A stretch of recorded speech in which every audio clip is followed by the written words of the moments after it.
Welcome to the NXT Podcast, your home for weekly NXT reviews and insight. The beautiful part of NXT is that when one dream ends, another dream begins. Find all of your NXT news, recaps, and analysis right here. So with that being said, we only have one question for you. Are you ready? We thought so. Let's get the show started right now. All right, everyone. This is Memphis Mark coming to you from Mullet Manor, and I'm here to dispel a few of these rumors that is going around right now about Mr. Cash Wheeler of FTR, and that is Daniel Cash Wheeler was apparently had an incident on July 27th, and a warrant was issued for his arrest on the 28th in Florida for road rage. It is a third-degree felony in Florida. It is for aggravated assault, and he was released on $2,500 bond because he had no prior record. We're really just hearing about this more because he had to make his first appearance in court the 3rd of August, and where he entered a non-guilty plea. Now, from what I've checked into this is definitely a road rage incident. There happened to be some, from what I understand, on an interstate there in or outside of Orlando, and there was a passing of a car in an emergency lane around him at one point in time. This is all from a third source, but a pretty reliable one there in Florida. So what does this actually mean for the event coming up? Well, a third-degree felony, or I'm sorry, a third-degree felony will get you, or could get you, a denied entrance into England. So with this particular incident, with no prior record, with him turning himself in, being a property owner, being an outstanding citizen, and that's what he, when you lay it down in court, that's what he's been, you're not going to have a problem. I do not think there'll be a problem with the event coming up, but it is cause for concern. Especially when your company is having the biggest event of its, history. So anyway, I've just heard a lot of stuff going around. Did not like the fact that a lot of bad stuff was going out there, and they were acting like they weren't going to make the trip. From everything that I've heard, read, and checked into, this will be this could even be pled down or even dropped. More than likely. It is all depending on the intent of the assault. And if it is to pretty much tell you to get away from me, I have a gun, and you brandish it, you're not going to have that big of a problem in the state of Florida. But that is what I wanted to just get out there and let some people know what was going on. And a lot of the stuff that you're reading, it's depending on their sources. And as I said, in all inkling that I have, there will be no problem with the actual event. But anyway, guys, just wanted to fill some of you in on what happened. I know I originally looked at this and saw it happened in July, and I'm just hearing about it, a few days before this event. But that is the way things happen sometimes. So anyway, guys, this is Memphis Mark. I'm going to get on out of here as always, spay and neuter, and I am out. All right, everyone, this is Memphis Mark coming to you from Mullet Manor, and we've got the NXT review with a little twist this week. For 8/22, it is Heatwave, and it's the end of summer. So this is their event that they do, and they started off with Tony D and Stax in a beautiful pool, or surrounded by beautiful people, and they pretty much go over the card for us. So summer's coming to an end, and so this is the event, Heatwave. And good little start, the guys, they recap. It's better just doing the interviews or something like that, but they start off. They go straight in with Dragunov and Trick Williams. And I love the fact that when Trick came out, everybody is hollering, whoop that Trick. As a Memphis native, I have a little bit closer or a little bit, that song it means a little bit more here, filmed here, done here. So anyway, Whoop That Trick comes out, and of course, Dragunov, he comes out, Dragunov. He comes out all fired up, and he starts the match off just really with just a series of moves. He's even at one point in time he's hollering for Trick to protect himself, like he was going to whoop on him that bad, and he couldn't even hold his hands up. But Trick was serious about this match. But one thing I did notice, Dragunov used a lot more of these like spinning chops, where he's getting his momentum like a spinning elbow, just a chop. But he looked good doing it. Now Trick, of course, is going to have these really high-flying drop kicks, and he lays one on Dragunov. It was right on the money. And at one time, Trick he had the motion, he had everything right. They didn't show a replay of it because they showed it of the drop kick, but he missed a punch that Dragunov sold, but Dragunov mainly controlled the match, and it was not your catch-as-catch-can type of a match, but at one time Trick catches one of those spinning chops and makes some good moves, and he does some big kickouts and everything. But of course, we're going to have Dragunov to win this match, and there was a little bit of a sign of respect after the match, But pretty good match though. Good match. Cannot complain at all on this at all. They go to a little promo with Tyler Bate, the big strong boy, and Nathan Frazier about the Heritage Cup match.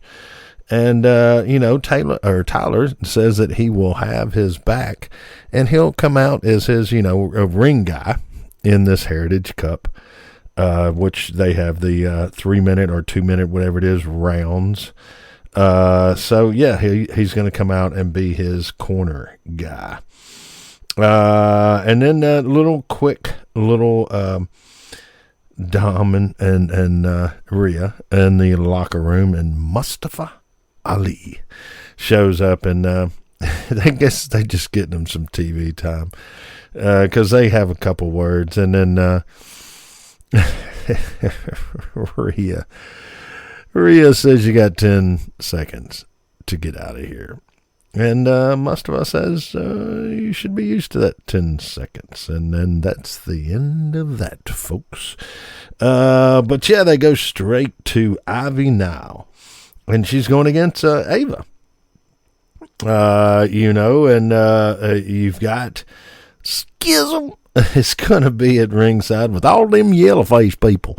The match was actually kind of surprising. I was wondering how bad Ava was going to be. I really was. I just considered her to be terrible, and she wasn't. She had some good offensive moves.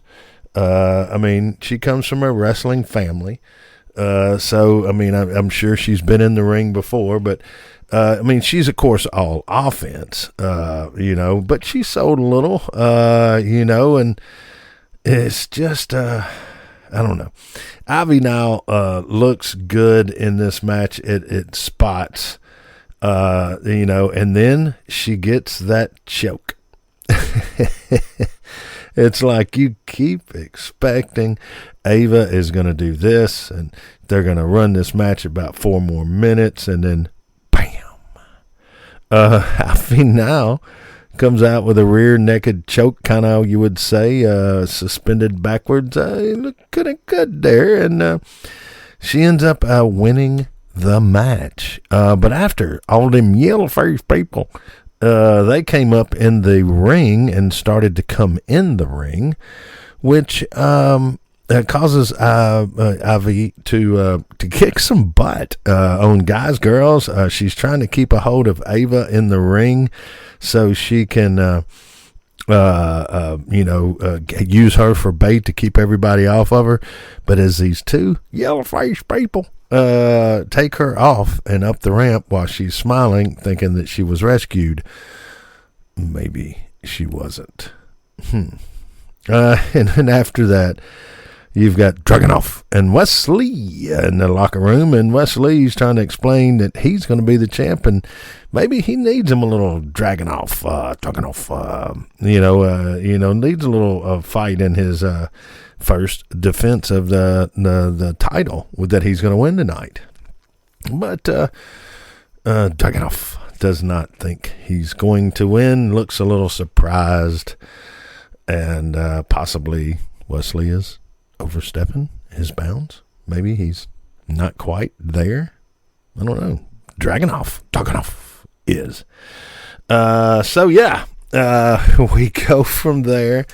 And that little promo wasn't that Dragunov I'm really liking his promos. So of course you're going to have a Dragunov and Wesley, a North American championship bout if Wesley wins, right? Okay. Sorry, just had to get caught up on my notes. I got a little surprise there. But then we got the Supernova and Metaphor with Noam Dar going against Nathan Frazier with the big strong boy in his corner. So looks like a good match, and they do the rounds, as I said. So in round 1, it comes out even, and it's kind of a feeling out, I guess you would say. And so the second one, Dabba-Kato comes in out of nowhere and slams Tyler Bate on the apron outside. And, of course, Tyler Bate is out of there.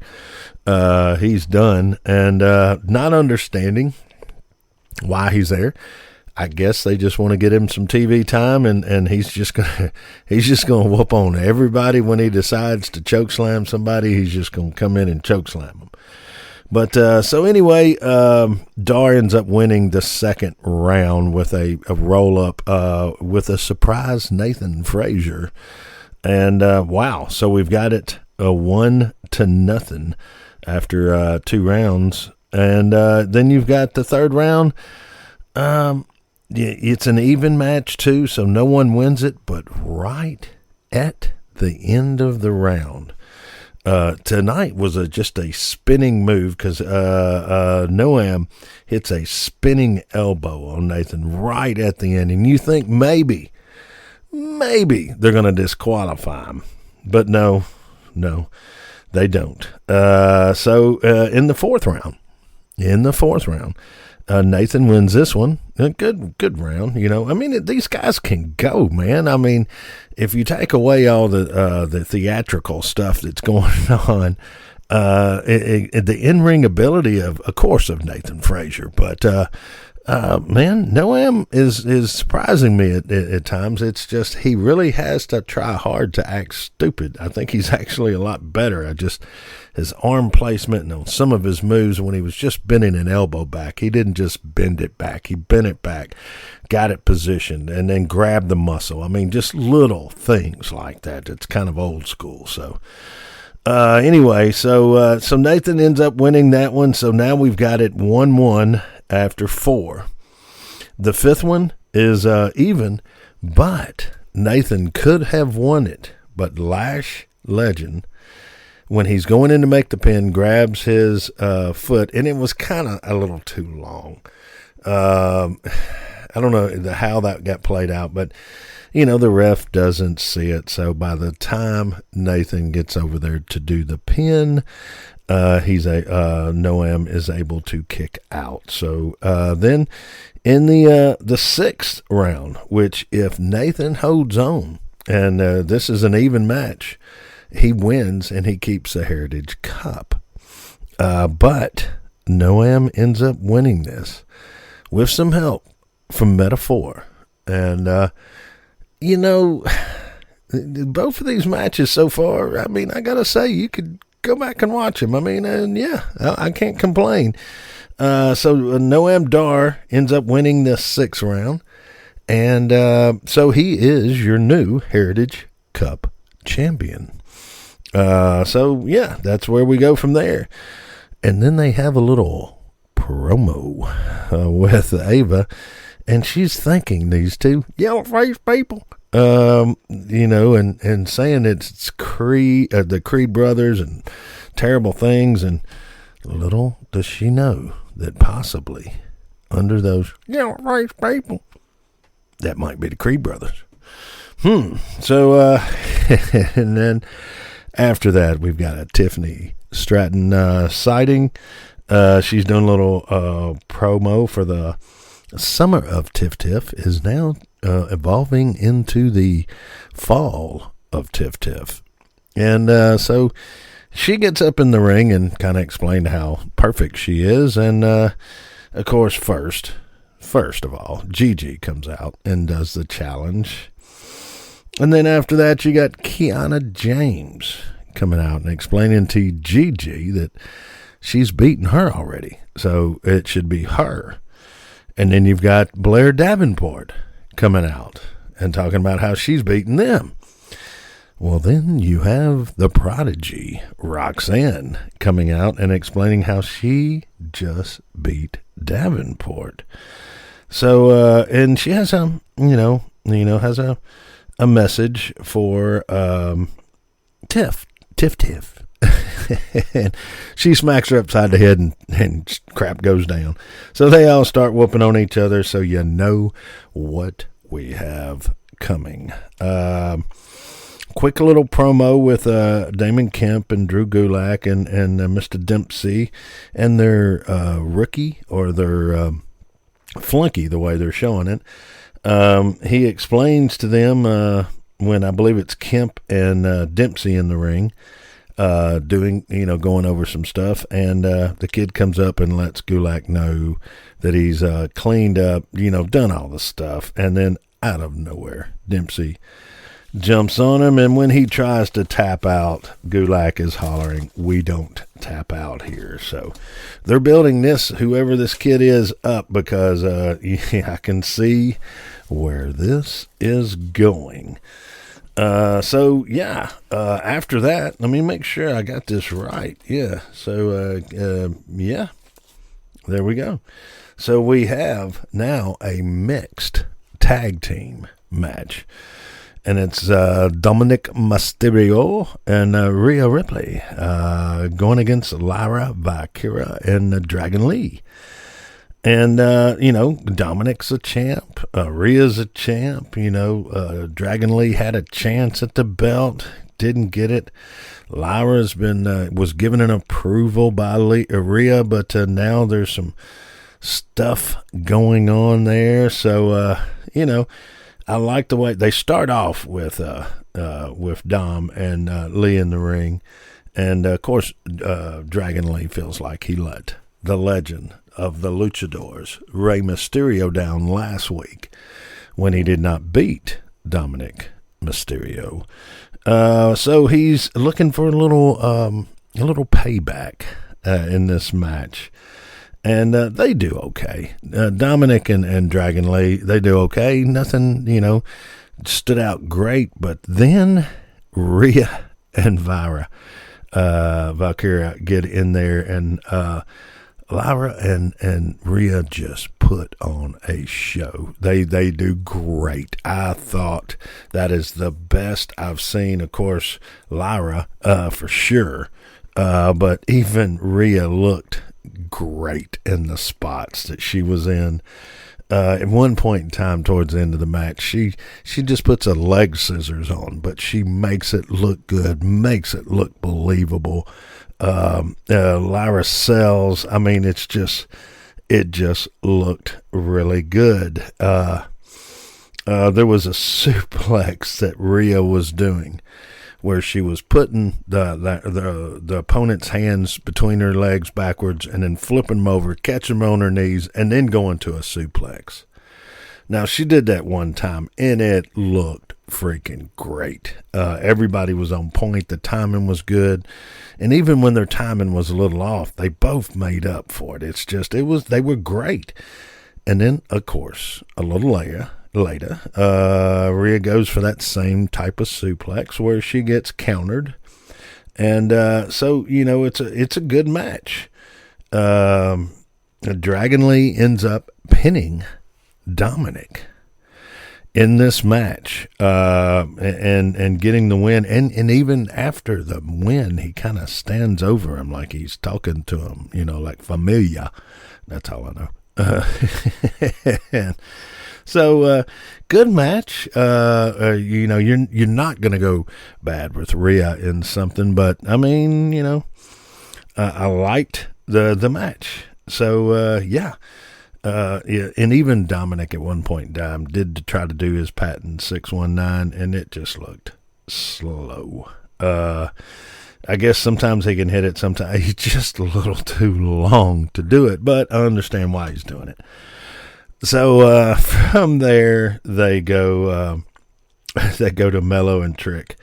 And Trick's coming in and letting them know, hey, I ain't going to be out there with you, man. This is your first, title defense without me out there, so good luck and everything. And Mello brings up one of the matches, and Trick's planted the seed. The writers planted the seed.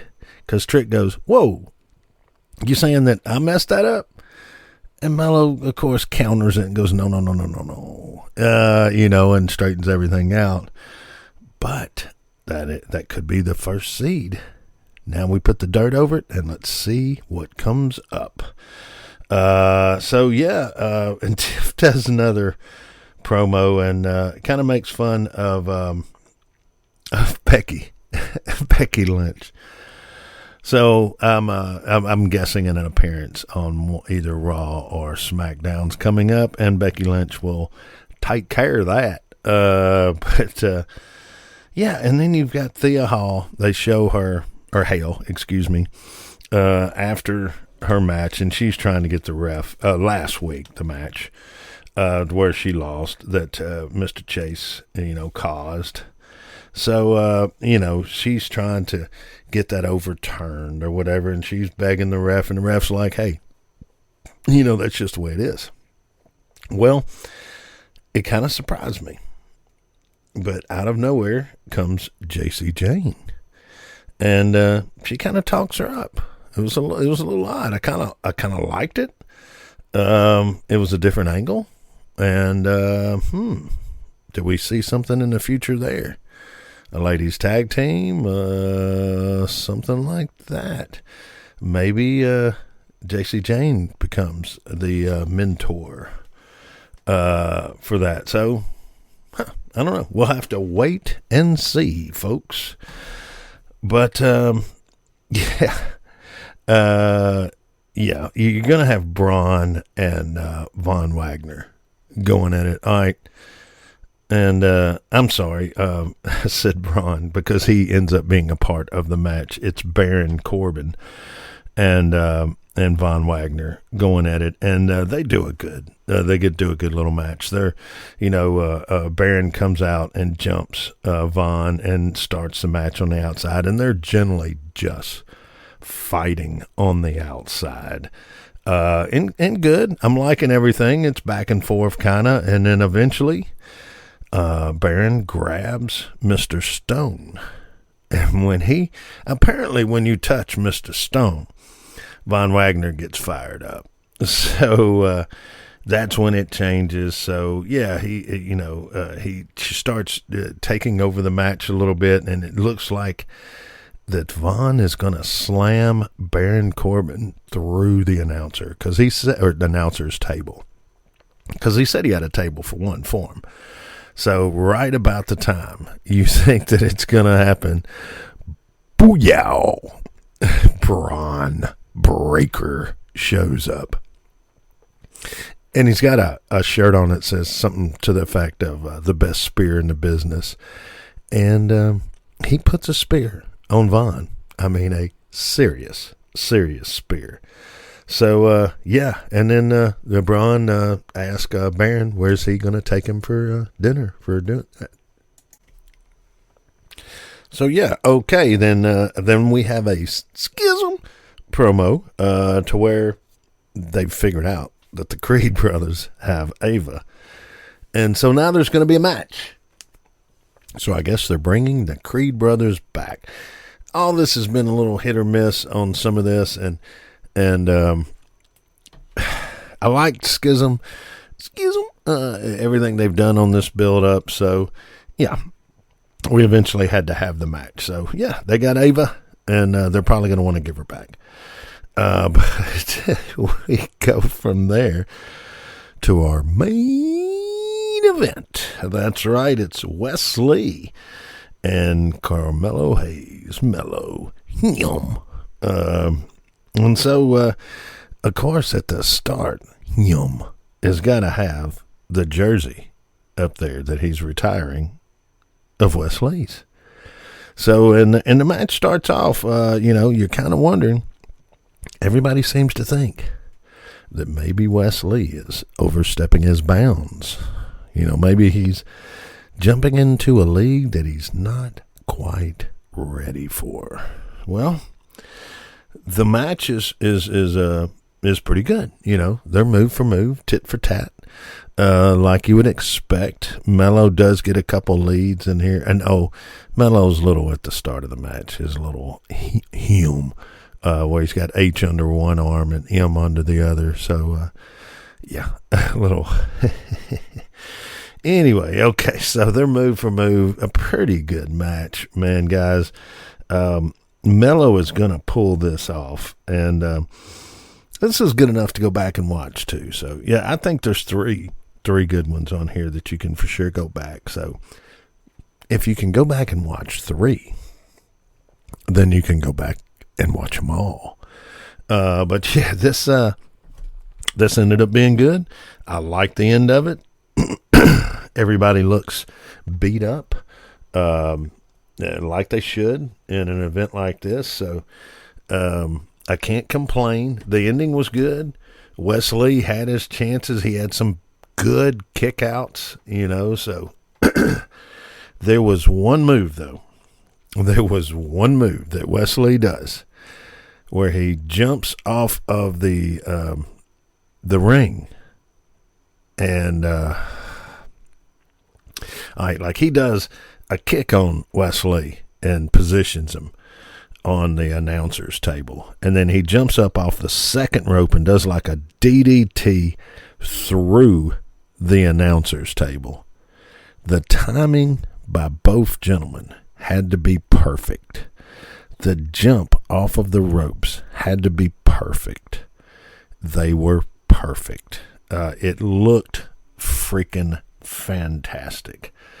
After that move, putting him through the table, Mello rolls him back into the ring.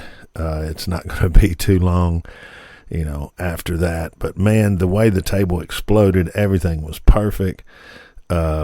He goes to finish him. Of course, Wes is going to move and do his cardiac cartwheel kick, whatever you want to call it. But when he goes for the pin, the champ rolls under the bottom rope.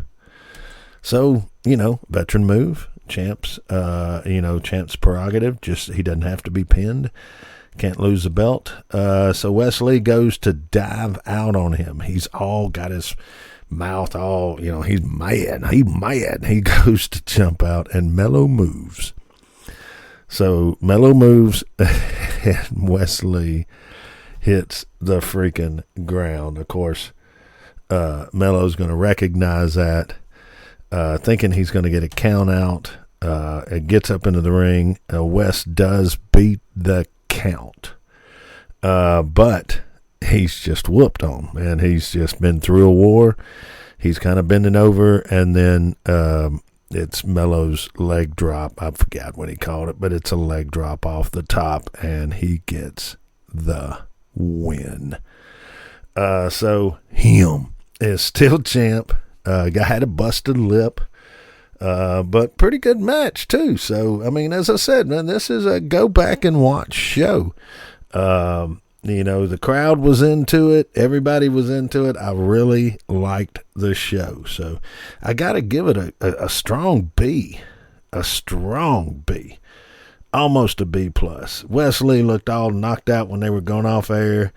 Mello looked like he had a headache. So yes, everything was good there, guys. Well, that's pretty much the way I see it. This week for the NXT Heatwave review. So I don't know. Let me see. I believe that's all the notes. So we got everything done here, guys, and we didn't screw up too bad. So I think we did okay. But this is going to be the end of this review for this week. So you know how we do it here on the NXT review.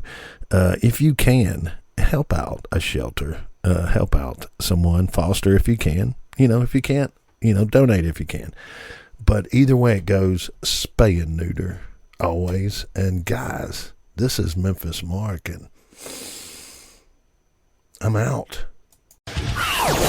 Thanks for listening to the WWE Podcast. Don't forget to subscribe on your favorite podcast app so you don't miss a show, or head to WWEpodcast.com. And for all of these shows ad-free, head over to patreon.com/WWE Podcast. Until then, we'll see you next time.